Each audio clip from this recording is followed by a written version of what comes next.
Lido.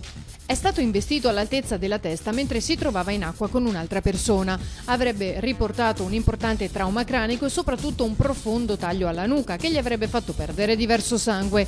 È stato il conducente di un natante, ancora non è chiaro se sia l'investitore o meno, che l'ha poi caricato a bordo in attesa dell'arrivo dei soccorsi. Sul posto sono giunti anche i vigili del fuoco e un'idroambulanza. Il ferito è stato trasferito all'ospedale di Mestre, dove l'hanno sottoposto agli accertamenti del caso. Non sarebbe in pericolo di vita.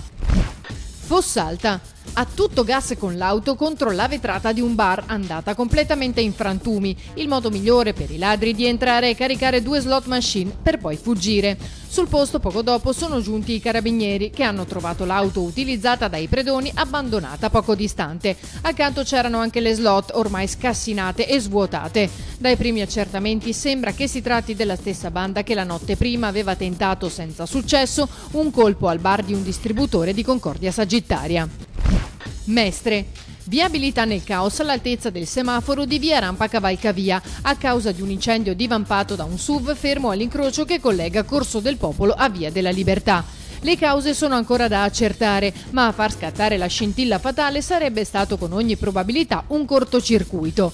Per permettere l'intervento dei vigili del fuoco e della polizia municipale si è reso necessario chiudere l'arteria stradale, con il risultato che si sono formate lunghe code. Tutto però si è risolto in circa un'ora.